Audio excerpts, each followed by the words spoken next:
Welcome to Amen Corner. Yeah, it's Masters Week, and we're going to have some fun conversations here tonight, but we're also going to open it up. Anybody who's a member can join the show. All you have to do is send Dave a message, and he will get you the link. And if you're not a member, don't fret. If you join tonight, we'll still let you join. And we can see in the live chat who's joined during the show. So we'll make sure everybody gets taken care of. We're just going to treat this like a call-in old school Mike and the Mad Dog radio session.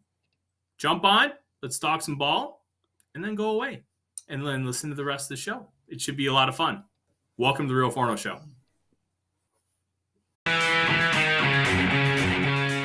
Welcome to the Real Forno Show.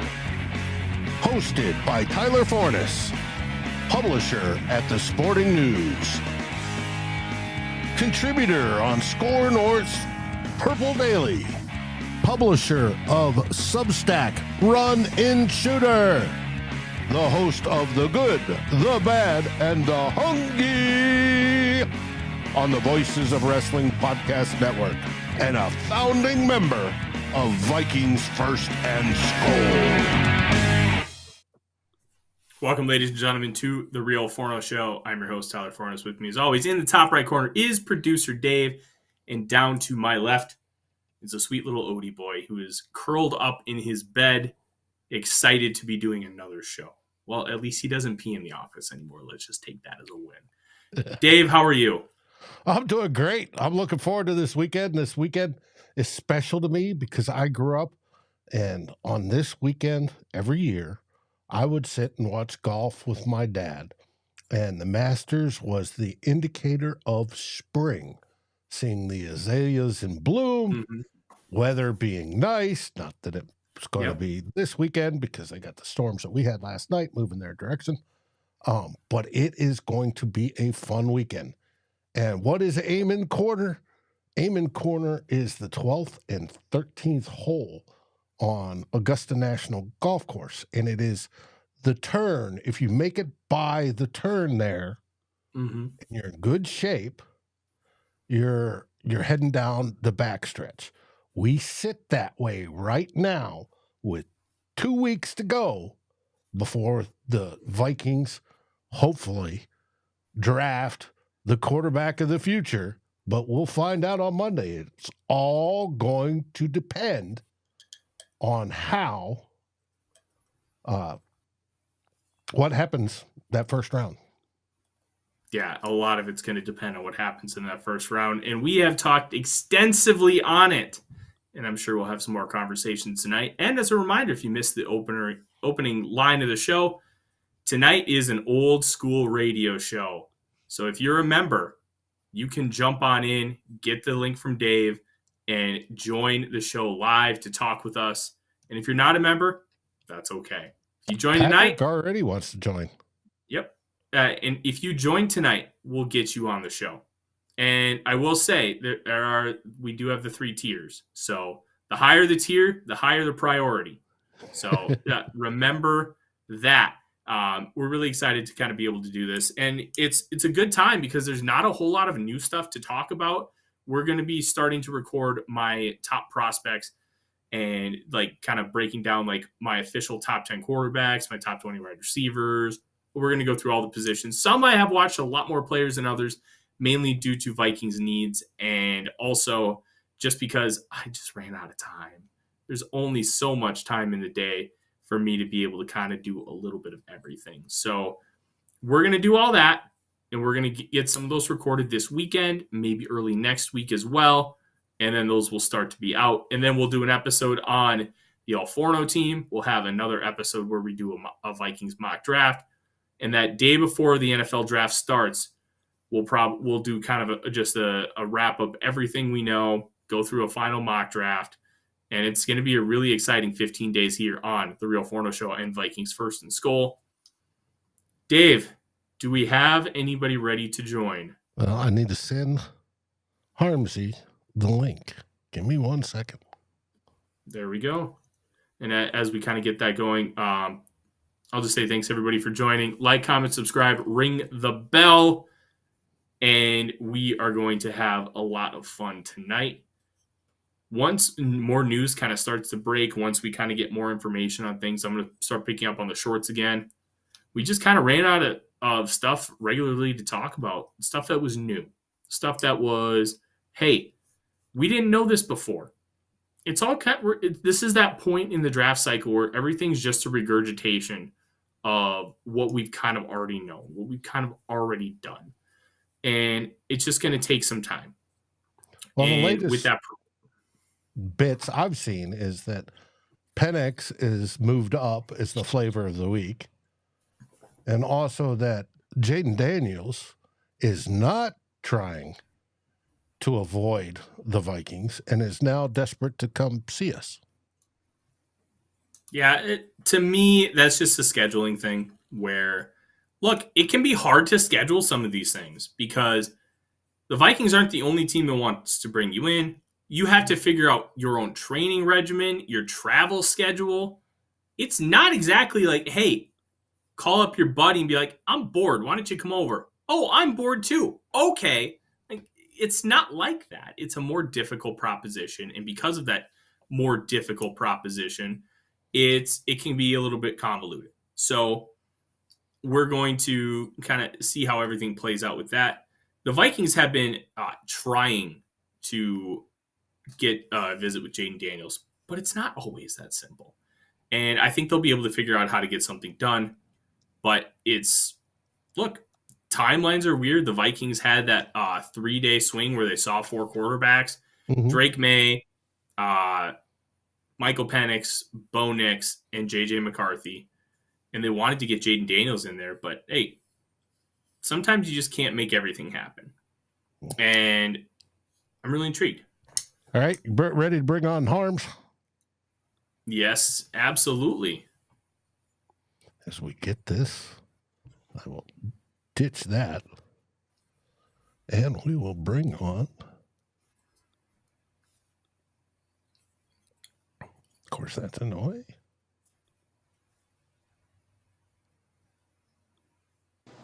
Harmsy, how you doing, buddy? Hi, good. How are you guys?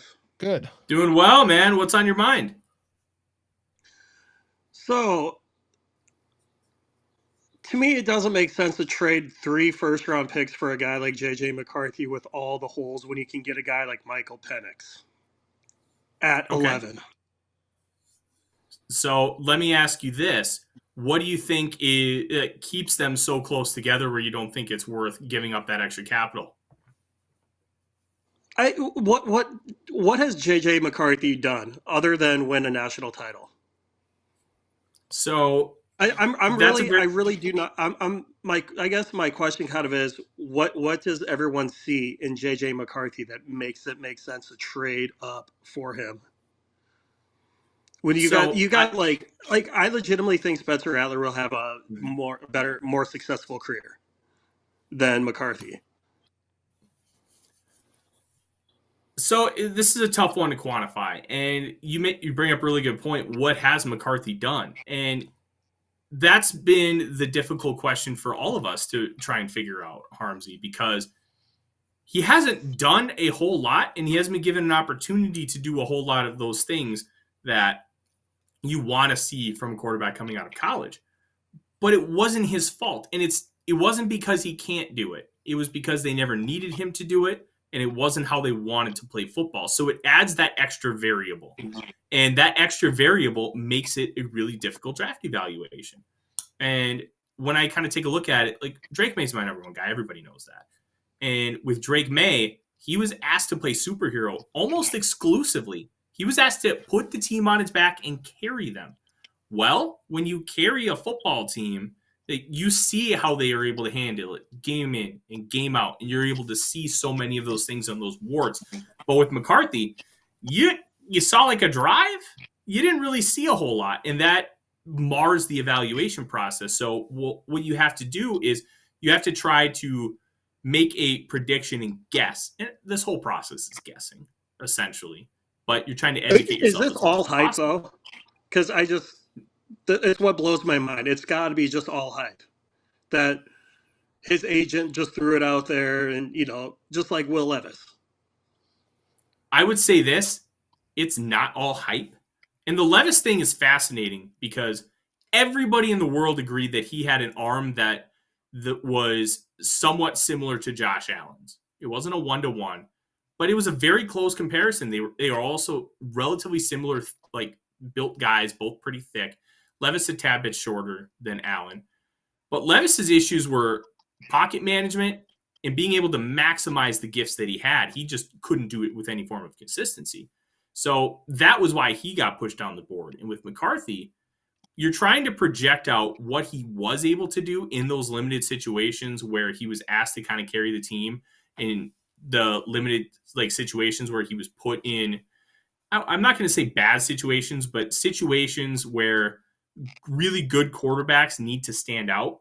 And like that Ohio State game is one of those where he was really able to thrive and show something. But you're trying to take a small sample size and extrapolate it. And that's what makes his evaluation so difficult. But you can see some of those flashes and really believe that this guy could be a franchise guy. And I think the difference between those people and you, Harmsy, is they're buying into those little flashes, and you seem like you are just pausing for concern and you're not fully bought in, which is a completely fair vantage point.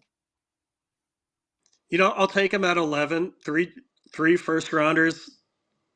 Would you rather trade up 3 picks for McCarthy or stick and pick Penix and Johnny Newton?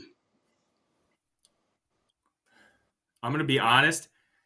I'm too worried about what Michael Penix is going to be long term, where I would probably give up the 3 first-round picks to go get J.J. McCarthy. And I'll also frame it this way. It's less that the Vikings are giving up 3 first-round picks, because that's what it ended up being. But we should frame it in the Vikings gave up 2 firsts and 2 seconds, because those 2 seconds turned into a first. And when you kind of look at what the Vikings draft capital is, like I think that's a more easily palatable situation than it would be to just say like kind of the 3 first-round picks.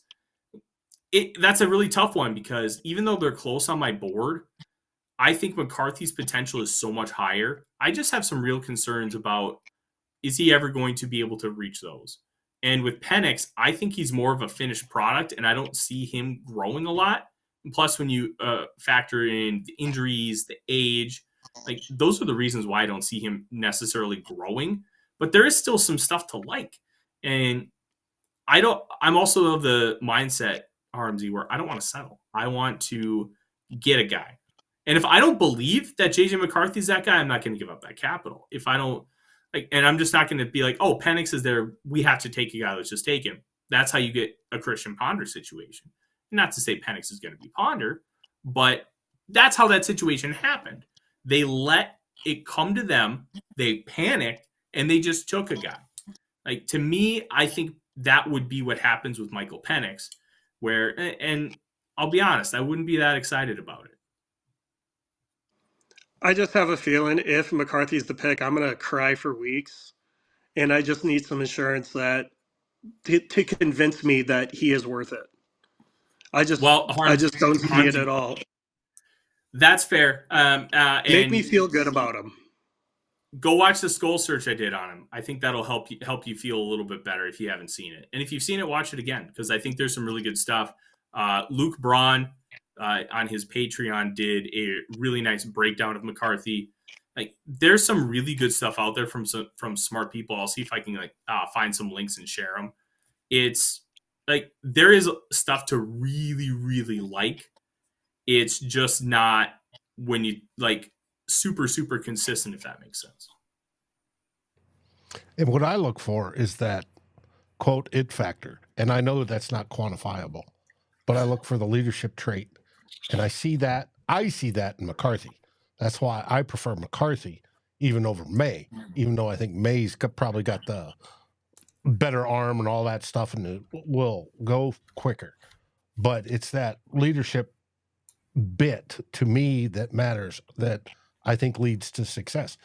I don't think if we pick up any quarterback, whether it be May, Jaden Daniels, McCarthy, Penix, whoever it is, they're coming into a good situation here in Minnesota. They're not going to a crappy team that doesn't have wide receivers. They've got wide receivers. They've got a tight end. They've got bookend tackles. They're going into a good situation with, I think, a good coach. So I think it's not going to be that depressing. Now, do I want to settle? Well, if I settle, hopefully it's a hit. And hopefully we do get that defender, right? Interior defender, hopefully, is my highest priority if we do that. But it all depends on KOC and Kwesi and how those top teams are going to go, how they're going to play it. Because we won't know until 2 weeks from now, 2 weeks from tomorrow night. Mm-hmm. But I And understand the value of 2 first-rounders versus moving up and getting one and possibly paying the 2025 first-rounder for it. Like defensive tackle, guard, center, cornerback, those are all positions that we basically need a starter for. And I mean, that extra pick, I mean, that just seems like way too much value for a guy. When you talk, I'll say this. If you make that trade and he is on the same level the Josh Allens, the Justin Herberts, nobody will care about the extra pick. I think the trepidation is if he fails, it's kind of brutal. But you can also come back from it. The 49ers, 2 years after busting on Trey Lance, made the Super Bowl. So if you don't think he's a guy, I completely understand the trepidation. If you do, I think it's an easy price, and it's just one you kind of have to pay. It's like you go to the doctor, but you don't want to pay the copay. Well, paying the copay is better than paying it without insurance. That's kind of the way I look at it. It's a necessary evil. And Harmsy, you know I love my big round bellies, and I would love all those positions you just mentioned. They would, I'd get a chubby over that. But when it comes to production and what it means to teams and teams winning, the quarterback means more. And we haven't had that guy in forever. And that's why I'm cool with whoever they draft for now. You know, I think regardless, JJ is going to be extended. But there's a part of me that's worried that he is waiting on who the quarterback's going to be. And I just don't think JJ is enough to convince him, all right, this is where I want to be. Drake May, Jaden Daniels, obviously, yeah, I think, but, and I'm not saying like, you know, how I said Penix at 11 doesn't mean that Penix would be the guy that'll get him to want to stay. Mm-hmm. I don't know. I think JJ wants to stay no matter what. I think his I ultimately do too. Is based on other factors outside of that, i.e., like with what's his face down in Cincinnati and who's the highest paid non-quarterback in the league. I think those factors, and he's waiting on some of those contracts to fall before he officially signs. Yeah, I think Justin just wants collaboration with that quarterback decision. I don't think he necessarily cares who it is as long as there's trust and there's communication with the right guy. That's my lean on it. Harmsy, any final thoughts before we let you go here, my man? No, because I'll just keep rambling. Yeah, but you look great. I'm sure buddy. others want to come on. You look great on camera. Thanks for joining us, my man. Appreciate you. Thank you, guys. All right. Thanks, Harmsy. Thank you. And that was the first. All right. Do we have anybody else that wants to contact me, either on Facebook or Twitter? Both are open. If you follow me and I follow you, it's easy. Or just if you're a member, just drop your email in the chat. Dave will send it to you. We'll make it easy for the people just in case they don't want to run over to the Facebook or Twitter machine. Look, and I think Harmsy did a good job. He has valid questions. No, and I think they are really good questions, and it's something that every individual just kind of has to figure out on their own. It's more so when you have these conversations about these individuals and have conversations about trying to parse out talent. It's difficult and incredibly subjective. So my opinion will probably, It does vary from Harmsy's. It's going to vary from yours. Like, there really is no consensus here, and that's what makes it so difficult. And the projection for JJ McCarthy is so weird because it could be this, but there's just so much about his evaluation we don't know because he wasn't asked to do all the things that you hoped he would have been asked to do. He just wasn't asked to carry the team enough. He didn't play in 7 fourth quarters. Right. And which is crazy because the team was up by so much. That is absolutely crazy. But you talk about differences. Merle Hodges, as we discussed on Monday, talking about Drake May's going to get somebody fired, right? There's a whole bunch of people that disagree with that. And it's if you subscribe to friend of the show, Zarif Hassan's Substack, Wide Left, he did a story on who has the best big boards. Oh, since I'm trying to remember how far back he went. He went back quite a ways. And how the big boards differ, right? Somebody may have the best. Thor Nystrom's usually been in the top 5. PFF, believe it or not, has been in the top 5, right? But some years they're not. Other years they are. And they may disagree with each other on where this candidate was. But as an overall, when they're evaluating how they had them racked and stacked and how they came out top 5. And I highly suggest you go check out Arif's Wide Left Substack. And if you're not a member, you can get 1 free a month. And that's one worth looking at to see, hey, where do I need to go to look at? Tankathon's got a good one. Trying to remember some of the other ones on the list. But the evaluators and the projectors of how they're going to do differ from how the graders who grade them during college and versus the consensus. And he talks about the consensus board, how it fares, because it measures both of those and shows the range and how it all falls together. It's good stuff. So Tyler may be wrong on some people. Anybody that watches always is wrong on some people. Tyler and I disagree on quarterbacks. That doesn't mean either one of us is wrong. Just means we disagree. So it's going to end up all how KOC and Kwesi look at it. Yeah. And as Fignut says, if it's a guy KOC loves, we need to go get him. That's the right choice. That's the big thing. And I was asked on Purple Daily on Draft, do I blindly trust Kevin O'Connell? And the answer is no. I believe in Kevin O'Connell. I'm going to give Kevin O'Connell the benefit of the doubt, but he hasn't earned me saying I blindly trust him. I think the only one I would blindly trust on a quarterback is Andy Reid. And I don't think that's an insult. We don't have enough information about Kevin O'Connell being this QB guru to really be able to make that assumption, to be able to make that confident claim that he is this guy, that he should be given like unwavering support and loyalty and belief. And I'm saying that as somebody who likes Kevin O'Connell and believes in him, but to go in blindly, I think would be poor process. As we kind of continue to have conversations here, Dave, I want to remind everybody, this is your opportunity to join the show. Harmsy already did. If you're a member, go ahead and drop your email in the chat or get a hold of Dave so he can get you the link. Otherwise, if you're not a member, join right now. Join. It's just right on the YouTube page. Join. There's 3 different tiers. All the money goes to help us continue to bring you all this great programming. And we'll let you join here live tonight. And we can see who becomes a member because it'll pop up right here, right in our comment stream.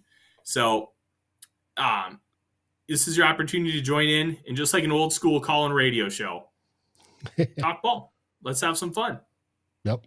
Now, people are talking about value. Does that quarterback equal the value of 3 first-rounders, right? Because if that's the trade, the 2 this year, and I like your saying that it's more like 2 seconds because that's what we gave up to get that second one. and a first next. And I pose back the question, well, are you going to hang a banner and call it a win if you didn't pay that and the one guy you missed on goes on to win the Super Bowl and could have done it for your team? Mm-hmm. I'll say this. What would be too much to have traded up to go get Josh Allen, to go get Patrick Mahomes? Like, the people trade a boatload to get some of these guys. The Falcons traded a boatload to go get Michael Vick.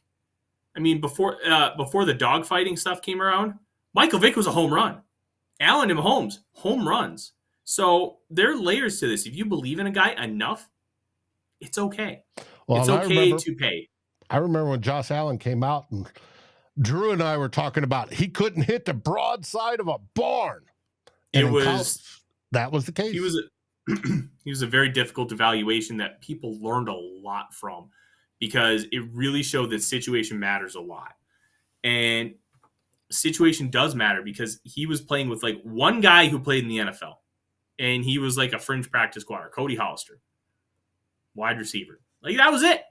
And he was running for his life half the time, but he would make these special throws and run and move like magic. And it's like, okay, if we can get this guy to have any sort of fundamentals, he could be great. And it took a couple years, because it took a while to really train him to utilize any form of fundamentals, but now he's one of the best in the game. And he's arguably has the most arm talent of any quarterback to ever play football. I want to go up to Dave's comment from a little earlier, Dave.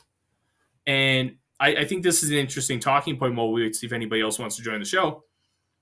He says the only problem with May is the evaluators can't evaluate him. Whatever happened to just being a good football player that knows how to win?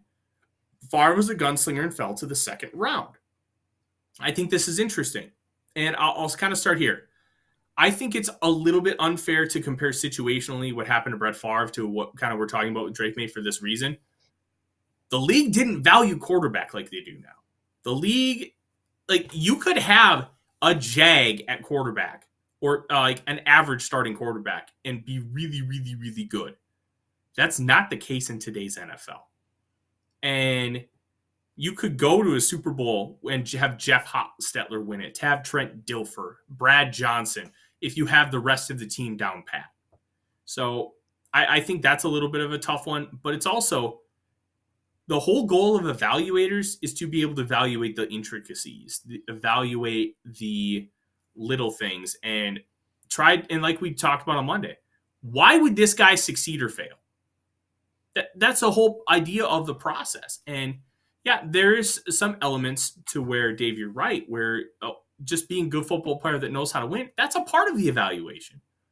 But if he can't properly set his feet, if he can't properly utilize good footwork, do this, that, and the other thing, how is that going to help him win? And I think that's kind of where there may be that disconnect between what you think the evaluators are doing and what the evaluators are doing, because there's so many questions that they have to answer. And being a good football player that just knows how to win, that's like an intangible, because I think all of these guys are good football players.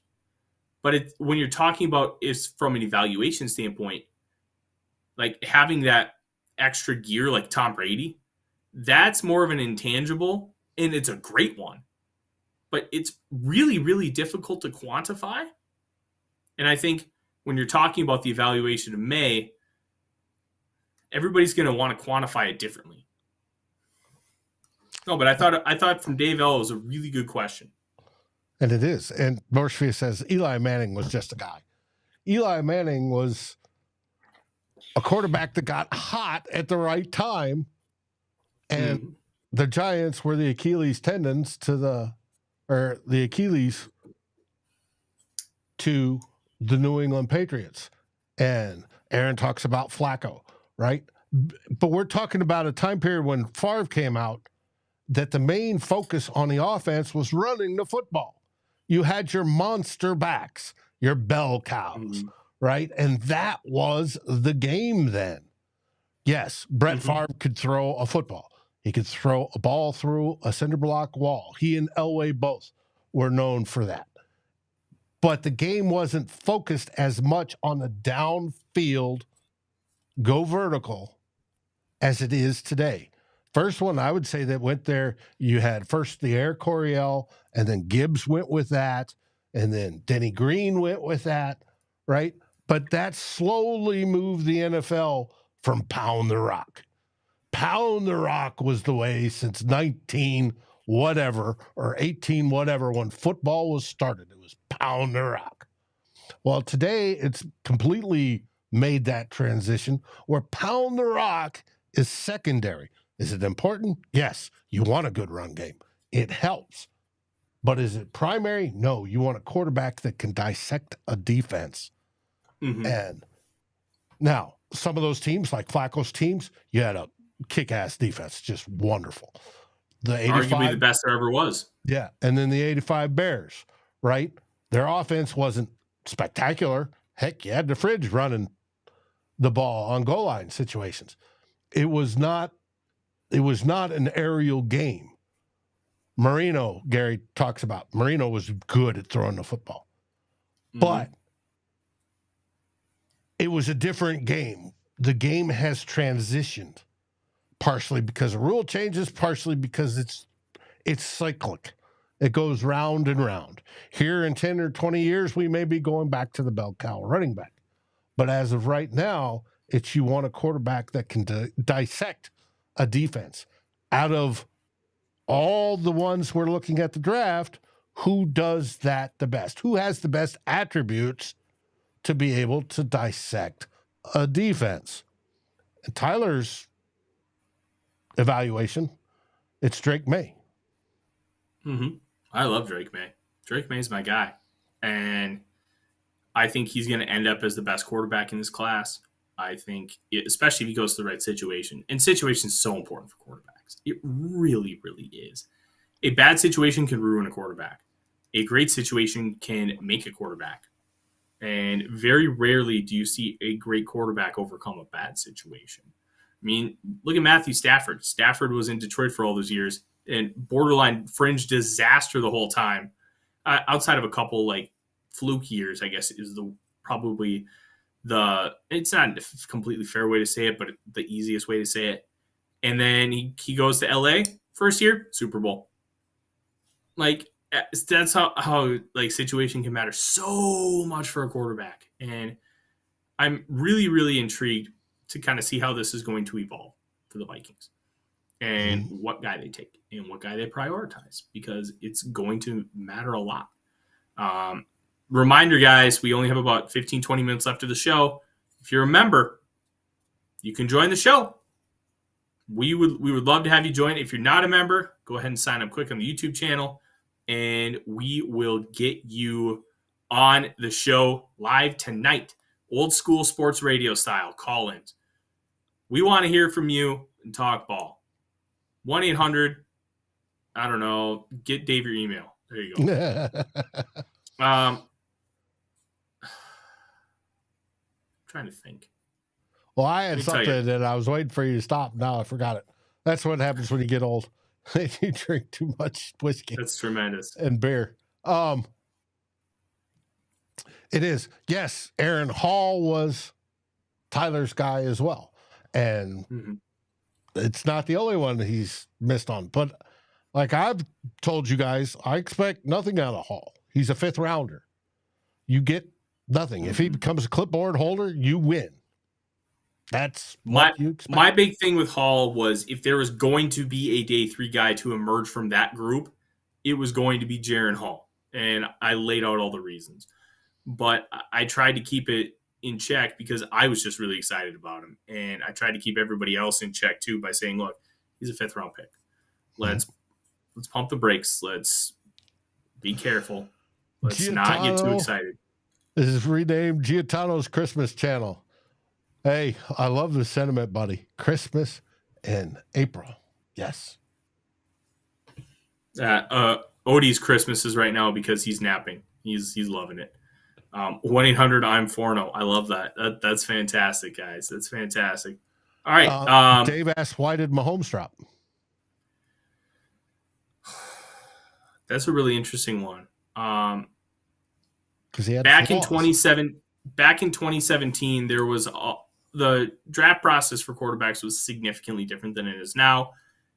There was a real belief that nobody could ever translate from the air raid offense to what to what the NFL is right now. And he played in the straight air raid. Like we're talking Cliff Kingsbury. He was in Cliff Kingsbury's offense. So that played a part of it. Plus, he felt really reckless at times. Like he was always trying to make the spectacular throw, and people were worried. And one of the things that I was really worried about was the fact that. Oh, thank you, Narcius. That's very kind of you. The fact that, like, could he play within the structure of an offense? Could he thrive mechanically? Could he learn how to read defenses? And even he himself said, I really didn't know how to read defenses consistently until like halfway through the second year I was a starter. And let's also be real. That first year where he was a starter, dude almost made the Super Bowl. So like it was a difficult evaluation, but the smart football people, the Sean Paytons, the Andy Reeds, knew how special he was. And Payton was going to take him at 11.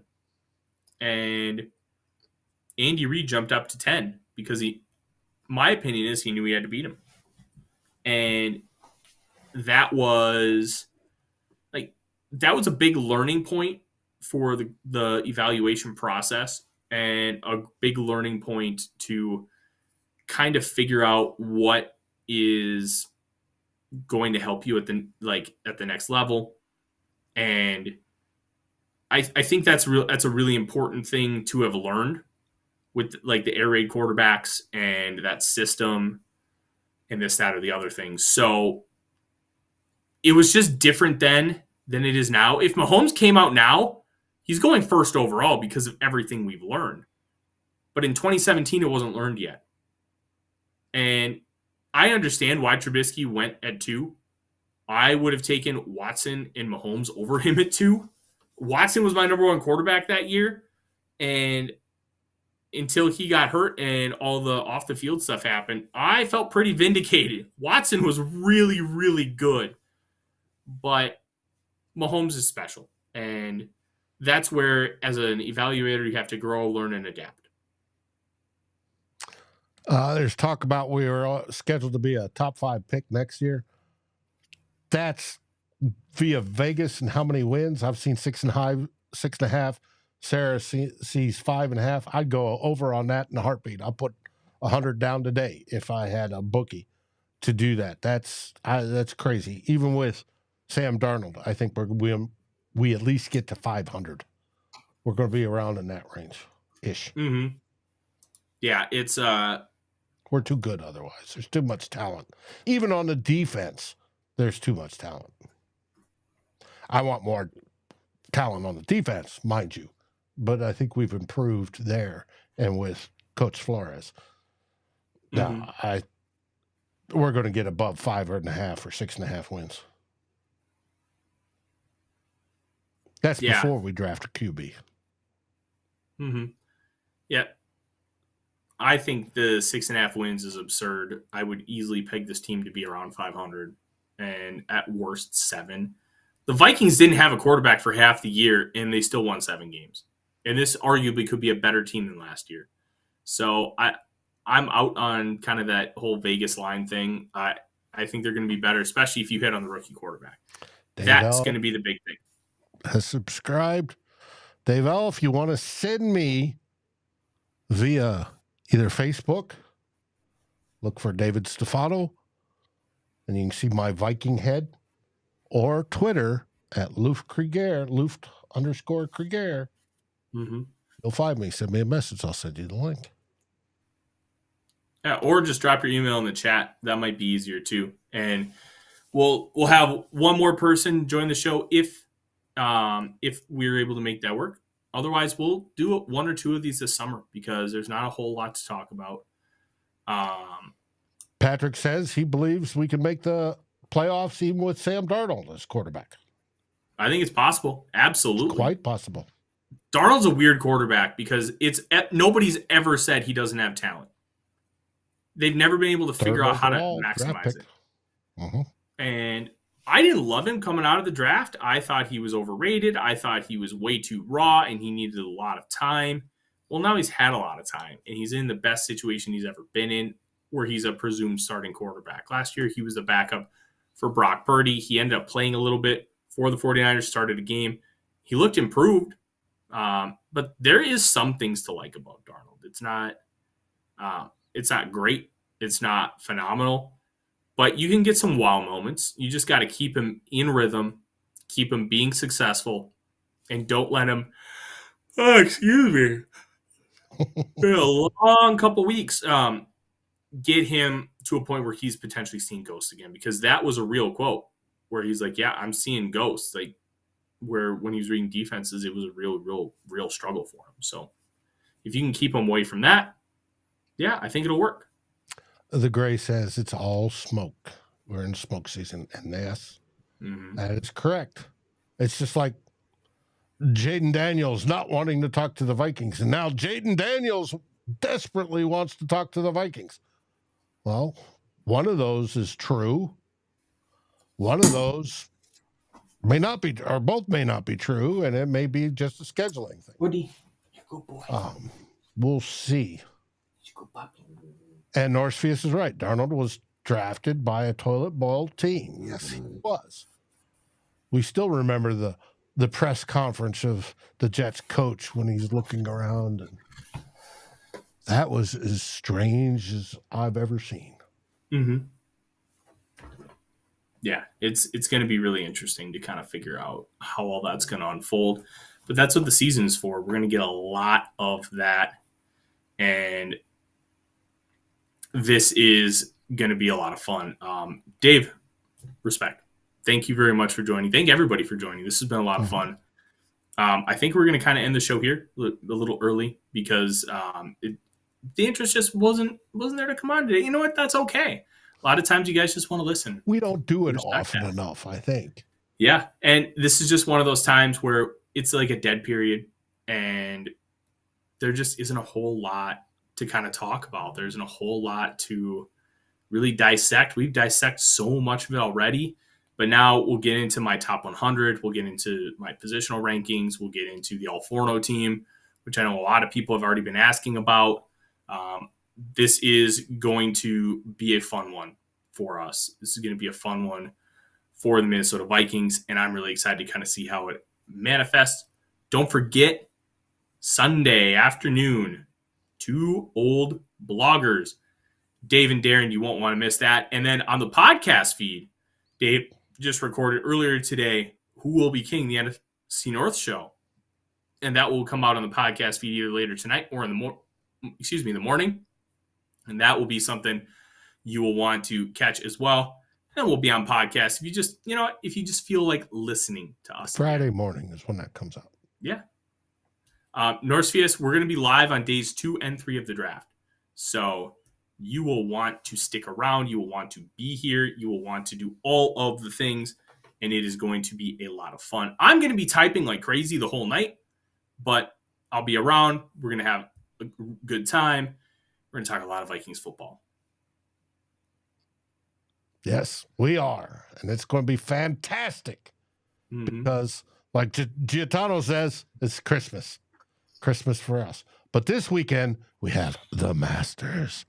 So all of you that enjoy seeing a beautiful golf course, hopefully some good golf, put it on at least in the background and enjoy, because it's one of those favorite weekends of the year.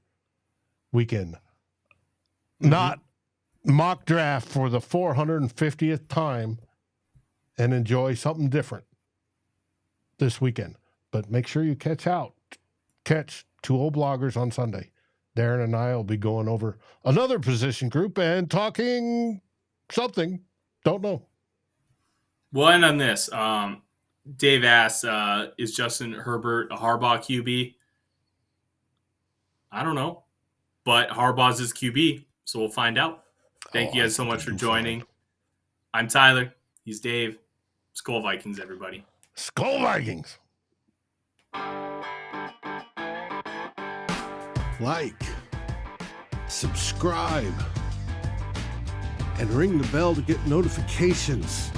It helps us grow this community that we all love, our Minnesota Vikings. And on behalf of Tyler Forness and myself, Dave Stefano, thank you so dearly for watching The Real Forno Show. SKOL, everyone!